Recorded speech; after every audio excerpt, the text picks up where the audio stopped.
Media 10 news బులెటిన్లో ముందుగా headlines.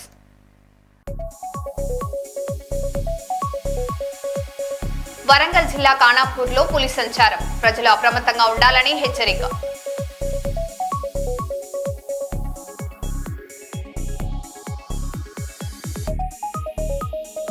మత సామరస్యానికి చిరునామా, నెల్లూరు రొట్టెల పండుగ.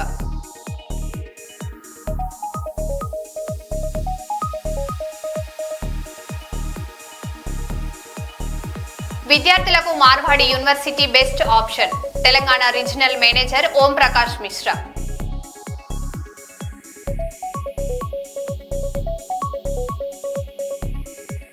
ఏరువాక పౌర్ణమి వేడుకలు కర్నూలులో ఘనంగా నిర్వహించారు.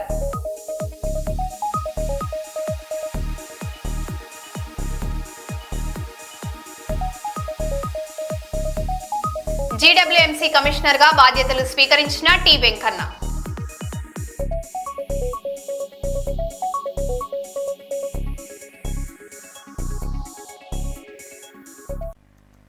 ఇక వివరాల్లోకి వెళ్తే, గ్రేటర్ వరంగల్ మున్సిపల్ కార్పొరేషన్ కొత్త కమిషనర్ గా టి వెంకన్న సోమవారం బాధ్యతలు స్వీకరించారు. అంతకుముందు భద్రకాళి అమ్మవారిని దర్శించుకుని ప్రత్యేక పూజలు నిర్వహించారు. అనంతరం జిల్లా కలెక్టర్ చాహద్ వాజ్పాయ్ను మర్యాదపూర్వకంగా కలిసి నగర పారిశుద్ధ్యం, మౌలిక సదుపాయాల అభివృద్ధి, ప్రజలకు మెరుగైన పౌర సేవల అందింపుపై చర్చించారు. అధికారులు, సిబ్బంది కొత్త కమిషనర్ కు శుభాకాంక్షలు తెలిపారు.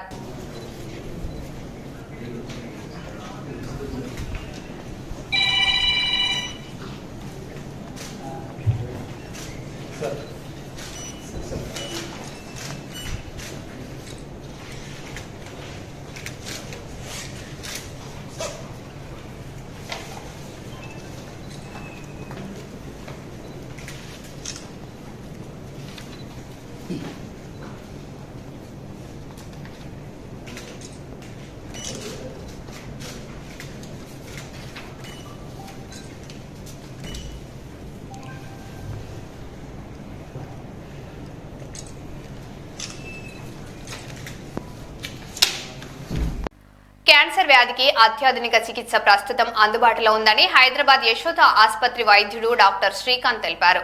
కర్నూలులో నిర్వహించిన అవగాహన కార్యక్రమంలో ఆయన మాట్లాడుతూ, క్యాన్సర్ కు కొత్త చికిత్సా విధానాలు అందుబాటులోకి వస్తున్నాయని చెప్పారు. యోగా, వ్యాయామం, పోషకాహారం ద్వారా రోగనిరోధక శక్తిని పెంచుకోవచ్చన్నారు. యశోద ఆసుపత్రిలో చికిత్స పొందిన కర్నూలుకు చెందిన కవిత ప్రస్తుతం ఆరోగ్యంగా ఉన్నారని కుటుంబ సభ్యులు తెలిపారు. అందరికీ నమస్కారం. ఇక్కడికి వచ్చినటువంటి పాత్రికేయ మిత్రులకు, మీడియా మిత్రులకు నా నమస్కారం. నేను డాక్టర్ కె శ్రీకాంత్, హైదరాబాద్లోని యశోద హాస్పిటల్ సమాజిగూడలో head of the department, surgical ఆంకాలజిస్ట్గా ఆల్మోస్ట్ 24 సంవత్సరాల నుంచి అక్కడ పనిచేయడం జరుగుతుంది. మీ అందరికీ యశోద హాస్పిటల్ అనేది సుపరిచితమే. చిన్న నర్సింగ్ హోమ్ నుంచి ఆల్మోస్ట్ ఇప్పుడు 3000-4000 బెడ్ల సామర్థ్యానికి ఈ హాస్పిటల్ జరగడం జరిగింది. అది కేవలము మా డైరెక్టర్లకు, చైర్మన్ వాళ్ళకు ఉన్నటువంటి ఒక విజన్, ఎంతో కమిట్మెంట్, దానికి సంబంధించినటువంటి అడ్వాన్స్మెంట్. అంటే ఏ రోజు కూడా వాళ్ళు దాంట్లో ఉన్నటువంటి అడ్వాన్స్మెంట్స్ని కాంప్రమైజ్ కాలేదు. ఎప్పుడు ప్రతిసారి ఎలా కొత్త టెక్నాలజీని, కొత్త అడ్వాన్స్మెంట్స్ని పేషెంట్లకు చేరువకు తెద్దామనే ఆలోచన, సంకల్పంతో వాళ్ళు ఎప్పుడు ఏది ముందు వచ్చినా కూడా ఫస్ట్ వాళ్ళు అక్వైర్ చేయడం జరుగుతుంది. అది డాక్టర్లకు కూడా ఒక వరం యాక్చువల్గా చెప్పాలంటే. ఎందుకంటే మనకు అటువంటి అడ్వాన్స్మెంట్స్ ఉంటే తప్ప పేషెంట్స్కి కూడా మేము న్యాయం చేయలేము. కొత్త పద్ధతుల్లో, కొత్త చికిత్సలతో, కొత్త విధానాలతో మెరుగైన సేవలు అందించి పేషెంట్లకు కూడా ఎలా అంటే రిజల్ట్స్ మెరుగైనటువంటి రిజల్ట్స్ మనం తీసుకోవాలి. సో అటువంటి సంకల్పంతో మా చైర్మన్ వాళ్ళు, డైరెక్టర్ ఉన్నారు కాబట్టి ఏదైనా మీరు చూస్తే రేడియేషన్లో చూసుకుంటే ఏమంటారు, ఐఎంఆర్ట్ అనేది మొదట యశోద హాస్పిటల్ తీసుకోవడం జరిగింది. ర్యాపిడ్ ఆర్క్ అనే టెక్నాలజీని యశోద హాస్పిటల్ ప్రారంభించడం జరిగింది. అంటే నేను చెప్పేది ఇది ఇంకా హైదరాబాద్లో కాదు, ఆల్మోస్ట్ సౌత్ ఇండియాలో కొన్ని అయితే ఇండియాలో ఫస్ట్ అటువంటి టెక్నాలజీస్ అన్నిటిని కూడా ప్రతిదీ యాడ్ చేసుకుంటూ వెళ్ళి ఇప్పుడు ఆల్మోస్ట్ ఇండియాలోనే మీరు రీసెంట్గా చూస్తే సర్వే చేసిన దాంట్లో Yashoda hospital, especially Somajiguda Yashoda hospital అనేది ఆల్మోస్ట్ టాప్ ర్యాంక్ హాస్పిటల్ లాగుతుంది. ఓన్లీ విస్తీర్ణమే కాకుండా అక్కడ ఉన్నటువంటి వైద్య సేవలు, services, patient satisfaction, nursing care, ICU care ఇవన్నీ కూడా వాళ్ళు అసెస్ చేసి సైన్స్ గ్రూప్ వాళ్ళు ఇండియాలోనే యశోద హాస్పిటల్, అది కూడా సమాజగూడ మంచి స్థానంలో నిలబడింది. ఎందుకంటే చైర్మన్ వాళ్ళకు ఉన్నటువంటి విజన్, డాక్టర్లకు పనిచేసే వాళ్ళకి అక్కడ ఉన్నటువంటి కమిట్మెంట్, అలాగే నర్సింగ్ స్టాఫ్, మార్కెటింగ్ వీళ్ళందరూ కూడా పేషెంట్స్ యొక్క మూమెంట్ని, పేషెంట్ యొక్క రావడం కానీ అక్కడ సర్వీసెస్ని హెల్ప్ చేయడం కానీ అన్ని స్మూత్గా చేసే దాంట్లో తోడ్పాటు కావడంతో అటువంటి స్థానానికి చేరుకోవడం జరిగింది. అలాగే అడ్వాన్స్మెంట్స్ చూస్తే ఇప్పుడు మనకు ఆంకాలజీ అనే ఈ క్యాన్సర్ ట్రీట్మెంట్లో ప్రతి సంవత్సరం ఏదో ఒక కొత్త డ్రగ్, కొత్త టెక్నాలజీ, కొత్త మెడిసిన్స్, కొత్త ట్రీట్మెంట్స్ అందుబాటులోకి వస్తాయి. ప్రతి ఒక్కటి కూడా మేము దాన్ని మొదలు పెట్టడము, అవలంబించడము, అలాగే దాంట్లో ఉన్నటువంటి బెనిఫిట్ని ఆ పేషెంట్కి ట్రాన్స్ఫర్ చేయడం జరుగుతుంది. సో సర్జరీలో చూసుకుంటే ఆంకాలజీలో ముందు పెద్ద పెద్ద కోతలు ఇచ్చి ఆపరేషన్ చేసేవాళ్ళు. ఇప్పుడు చిన్న కోతల నుంచి బటన్ హోల్స్కి వచ్చేసింది. బటన్ హోల్స్ నుంచి ఇప్పుడు ప్రెసిషన్ ఆంకాలజీ, అలాగే మాలిక్యులర్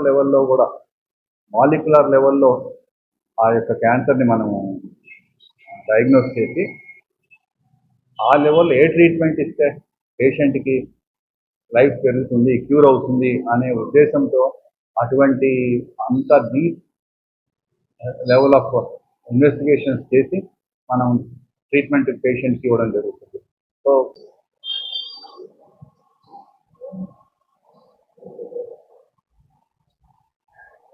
మీ డౌట్స్ ఏదైనా ఉంటే మీరు కూడా అడగాల్సిన, అంటే మీకు ఉన్నటువంటి సందేహాలు ఉన్నాయేమో. నేను చెప్పాను కానీ జీవన శైలితో ముడిపోయినటువంటి వ్యాధులు, అంటే మన అలవాటును జీవన శైలితో దాన్ని బట్టి క్యాన్సర్ రావడం అని జరుగుతుంది. కొన్నిసార్లు జన్యుపరంగా వచ్చేటువంటి క్యాన్సర్ అది ఒక 5% అంతే. 95% వరకు క్యాన్సర్ని మనకు మన అలవాటును బట్టి ఉంటుంది. అలవాట్లు అంటే మన తినే ఆహారము, వాతావరణము, మన నిద్ర, తర్వాత స్మోకింగ్, ఆల్కహాల్, గుట్కా తినడం. ఒకసారి కొంచెం రిస్కీ ఆపరేషన్ అని చెప్పారు. సరే మేము ధైర్యం చేసుకొని సార్ కూడా దానికి సార్ బాగా సపోర్ట్ చేసి చాలా, అంటే టైం కూడా ఎక్కువ పట్టింది సార్. చాలా రిస్క్ ఆపరేషన్ అయింది సార్. దానికి పర్సనల్గా కేర్ తీసుకొని మరి ఆల్మోస్ట్ మాకు 7-8 గంటలు పట్టింది ఆపరేషన్. ఇప్పుడు క్యూర్ అయింది సార్. రెగ్యులర్గా మళ్ళీ మనకు అంటే 2021 నుంచి దాని తర్వాత రెగ్యులర్గా 6 months 4 months ఒకసారి చెకప్కి వెళ్తున్నాం. ఇప్పటికైతే ఏం ప్రాబ్లం ఏం లేదు. హనుమకొండలో నిర్వహించిన పార్వాడి యూనివర్సిటీ స్పాట్ అడ్మిషన్స్ మేళలో తెలంగాణ రీజనల్ మేనేజర్ ఓం ప్రకాష్ మిశ్రా పాల్గొన్నారు. డిప్లొమా, ఇంటర్ పూర్తి చేసిన విద్యార్థులకు ఉత్తమ విద్యా అవకాశాలు, విభిన్న కోర్సులు అందుబాటులో ఉన్నాయని తెలిపారు. అడ్మిషన్లకు సంబంధించిన వివరాల కోసం హనుమకొండ పబ్లిక్ గార్డెన్ ఎదురుగా ఉన్న మయూరి ప్లాజాలోని మార్వాడి యూనివర్సిటీ కార్యాలయాన్ని సంప్రదించాలని సూచించారు.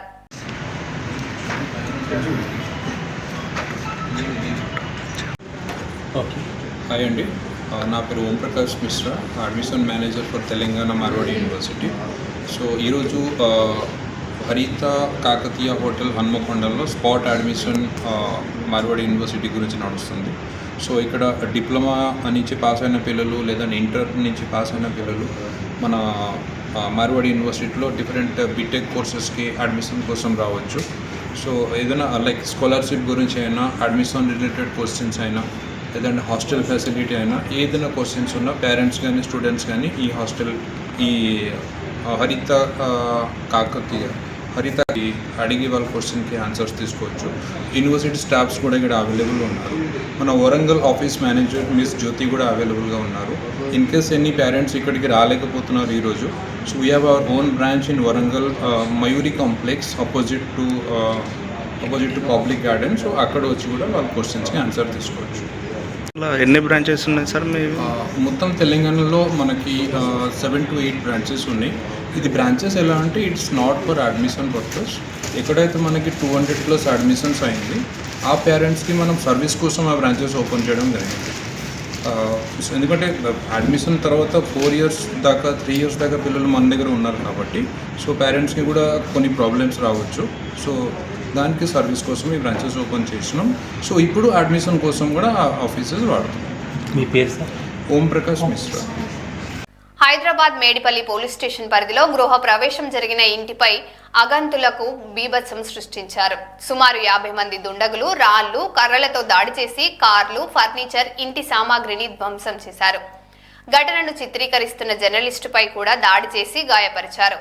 ఈ దాడితో ఇంటి యజమాని, కుటుంబ సభ్యులు, బంధువులు తీవ్ర భయాందోళనకు గురయ్యారు. పోలీసులు కేసు నమోదు చేసి దర్యాప్తు చేపట్టారు.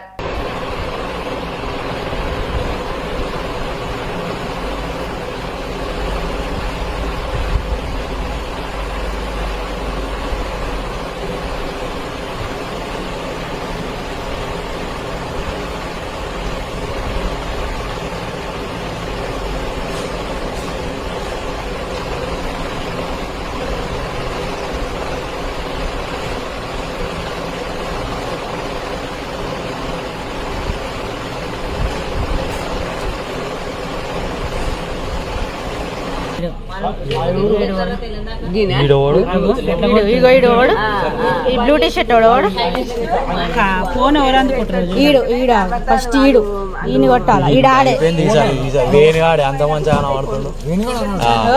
అసలు ఆపుతలేరు. ఈడు మాత్రం ఆడే ఈయన చెంప వాళ్ళకి కొట్టాలి ఫస్ట్. బొమ్మది జనరాజు అని బొమ్మది ఫోన్ అందుకుండు ఈడే ఫోన్ ఎవరు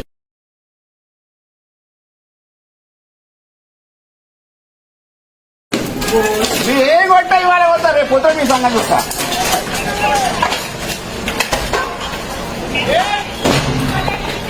చెప్తా మనమేం చేసినాము వీళ్ళని.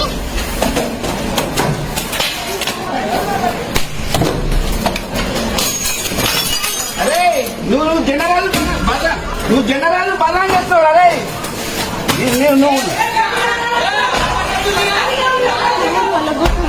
పాపము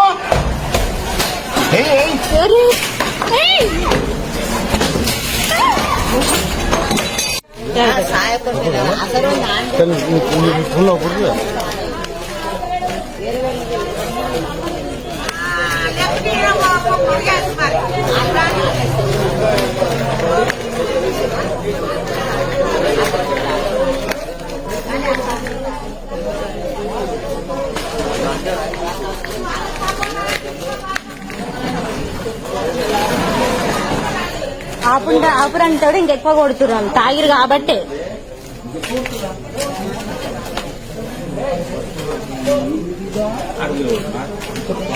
రెండు దిక్కులు వచ్చిర్రు.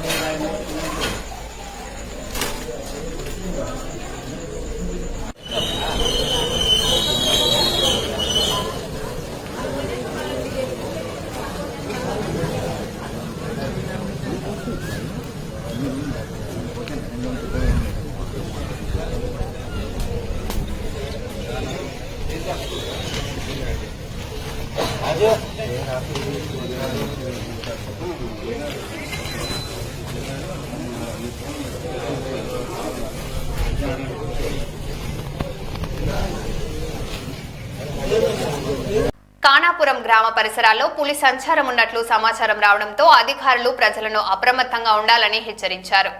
రాత్రి తెల్లవారుజామున ఒంటరిగా బయటకు వెళ్లవద్దని, పొలాలకు గుంపులుగా వెళ్లాలని సూచించారు.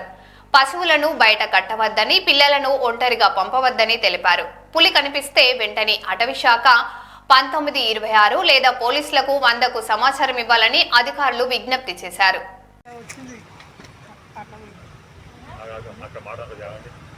అందరికీ నమస్కారం. నేను forest beat officer Venkanna, Khanapur, Narsampet range, Warangal district.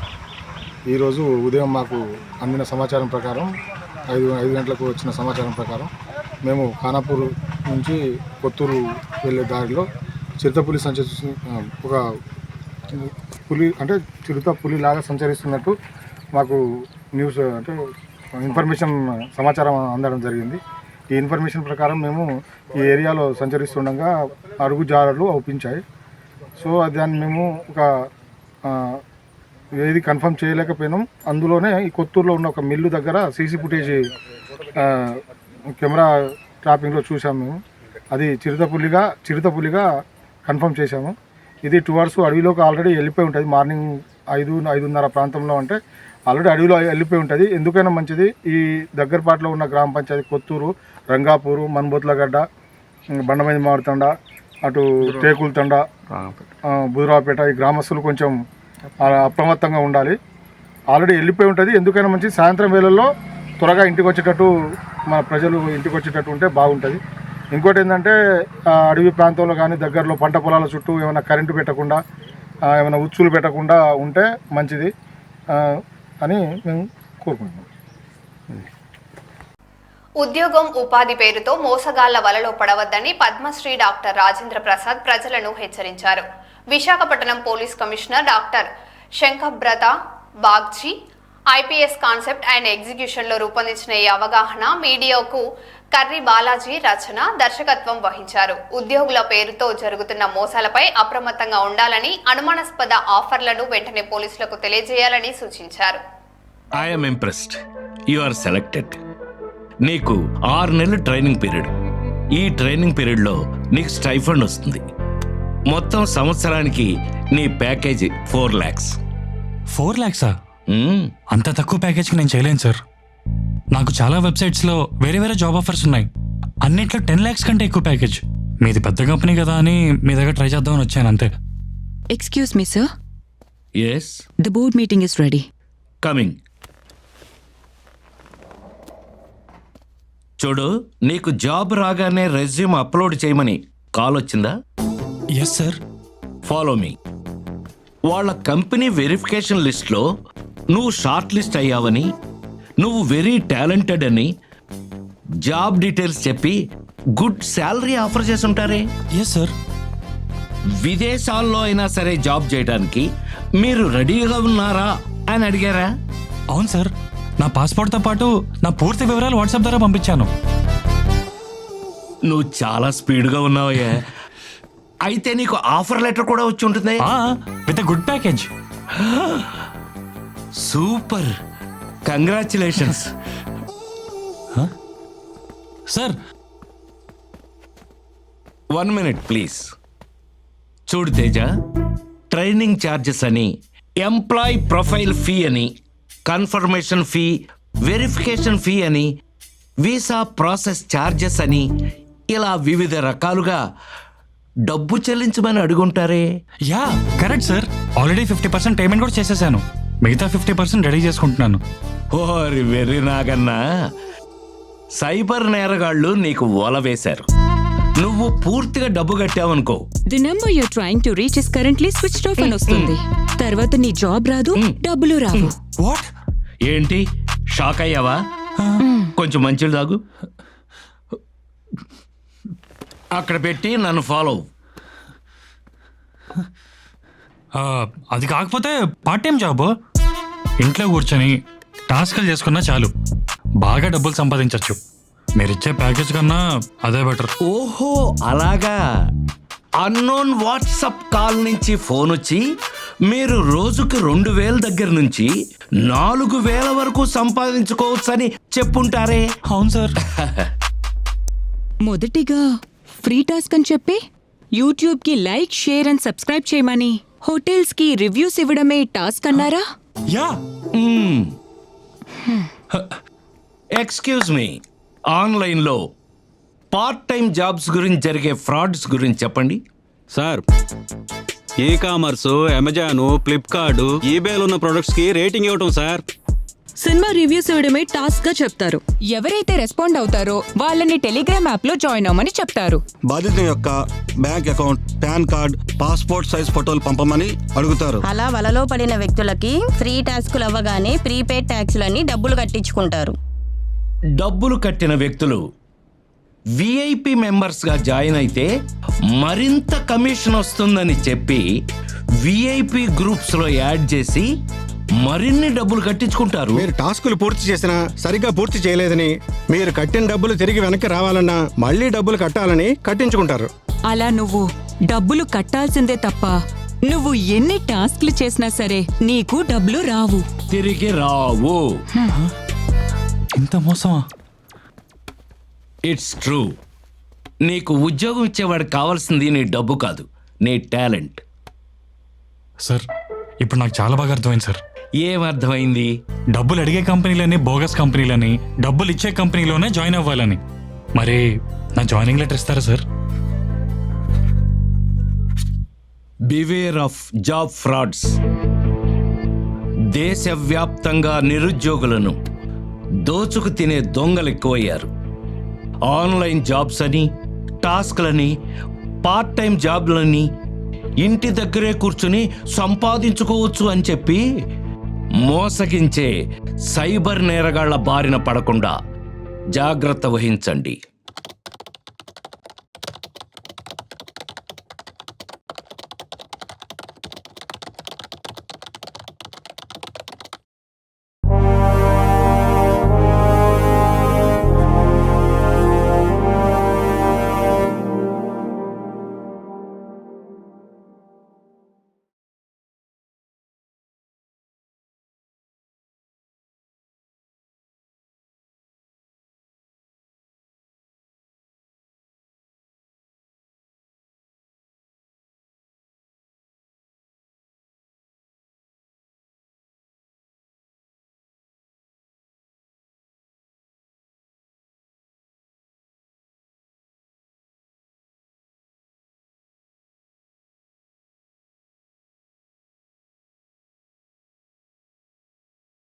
Mantralayam YSRCP MLA Balanagi Reddy ముఖ్యమంత్రి చంద్రబాబు నాయుడుపై విమర్శలు గుప్పించారు. మాధవరంలో జరిగిన కార్యకర్తల సమావేశంపై స్పందిస్తూ అభివృద్ధి యాత్ర చేయాలని, ఆర్డీఎస్ కుడి కాల్వ ద్వారా సాగునీరు, త్రాగునీరు అందించాలని డిమాండ్ చేశారు. సూపర్ 6 హామీల అమలుపై ప్రశ్నించిన ఆయన ప్రజల కోసం జైలుకైనా సిద్ధమైనని, 2029లో మంత్రాలయంలో వైఎస్ఆర్సీపీ జెండా ఎగరవేస్తామని ధీమా వ్యక్తం చేశారు. మన గురువారం రోజు నారా చంద్రబాబు నాయుడు గారు మంత్రాలయం వచ్చి నియోజకవర్గం పర్యటించారు. రాష్ట్ర ముఖ్యమంత్రి వస్తున్నారని, ఇక్కడ సమస్యలు కరువు అయితేమి, అలాగే ఏ ఒక సమస్యలు సాగునీరు సమస్య అయితేమి, కరువు అయితేమి, నిరుద్యోగ వృత్తి అయితేమి, పరిశ్రమలు ఏమి లేవు, రోడ్ల సమస్యలు ప్రజలు వేధిస్తున్నాయి. ప్రజలు ఏమనుకున్నారు, ముఖ్యమంత్రి వస్తే ఎన్నో వరాలు ఇచ్చిపోతాడు, ఇక్కడ ఎంతో మా నియోజకవర్గం పండిస్తారని ఆలోచన చేసినారు. కానీ ఆయన వచ్చిన తర్వాత ఆయన చూసి ప్రజలు ముఖ్యమంత్రి మా ప్రాంతానికి నిధులు ఇస్తారని రైతులు అనుకున్నారు, రైతులకు భరోసా ఇస్తారని పోయినారు, నిరుద్యోగులకు భరోసా ఇస్తారని పోయినారు. ఇవన్నీ చేస్తాడేమో అని ఆలోచనతో పాపం అందరూ ఆయన ఎదురు చూశారు. కానీ ఆయన వచ్చిన తర్వాత గ్రామాల గురించి ఆలోచన చేసినాడు తప్ప ఆయన ప్రజలకు ఏదో చేస్తాడు చెప్తాడని ఆలోచనలో ఉన్నారు తప్ప ఈయన చేసింది చెప్పింది ఏం లేదు. ఎంతసేపు ఉన్నా బాలనాగిరెడ్డి 7 గ్రామాలు అక్కడ పోటీ పెట్టాలా, అక్కడ పోటీ నిలబెట్టాలా, తప్పకుండా ఈసారి నేను దండయాత్ర చేస్తా అన్నాడు. దండయాత్ర ఎందుకు చేస్తావు నాయన? అప్పుడు ఇప్పుడు 2014లో దోమలు దండయాత్ర చేయించినావు అధికారులు చెప్పి, ఇప్పుడు మళ్ళీ మా గ్రామాల మీద దండయాత్ర ఎందుకు చేస్తావు? ముఖ్యమంత్రి గారు నేను ఒకటి అడుగుతున్నాను, మీరు ప్రజలకు చేయాల్సింది అన్నీ మర్చిపోయి ఒక్క మాధవరం గ్రామానికి వచ్చి కార్యకర్తల మీటింగ్లో ఏదో పెద్దగా చెప్తావు, ఎన్నో రకాల అభివృద్ధి పనులు చెప్తావు అని ఆలోచన చేశారు తప్ప మీరు చెప్పిందంతా ఏం లేదు. అక్కడ అంతా ఏం అభివృద్ధి గురించి మాట్లాడలేదు. ఒక్క మా 8 గ్రామాల గురించి బాలనారెడ్డి గురించే మాట్లాడాను. అంటే నాకు ఒక 8 గ్రామాలే కాదు, నాకు నా నియోజకవర్గం దగ్గర 115-120 గ్రామాలు ఉన్నాయి. అందరూ ఓటేస్తేనే ఈరోజు 4 సార్లు గెలవగలిగాను తప్ప నా 8 గ్రామాల్లో ఓట్లు వేస్తే నేను గెల్లే. అందరూ వేస్తేనే నేను గెలుస్తున్నాను. అది గుర్తులే రావడం లేదు. ఇవన్నీ ఆలోచన చేసుకోవాల్సిందిగా చెప్తున్నాను. దయచేసి నా నియోజకవర్గంలో నన్ను 4 సార్లు గెలిపించినంటే ఈరోజు బీసీ అని బీసీ కాన్సెప్ట్ తీసుకొని వస్తున్నారు. నా పక్క కూడా బీసీలే ఉన్నారు, మళ్ళీ నువ్వు బీసీ క్యాండిడేట్కి ఇస్తే కూడా ఈ బీసీలు నన్ను ఎందుకు గెలిపించారనేది ఒక్కసారి నీకు ఆలోచన చేసుకోవాలి. అంటే నా పక్క బీసీలు లేరు అనుకుంటున్నావు, నా పక్క బీసీలు ఉన్నారు. ఆ బీసీల సహకారంతోనే వాళ్ళ బిడ్డగా నన్ను చూస్తున్నారు, చూస్తూ నన్ను ప్రతిసారి మరో బులెటిన్లో మళ్ళీ కలుద్దాం. Stay tune.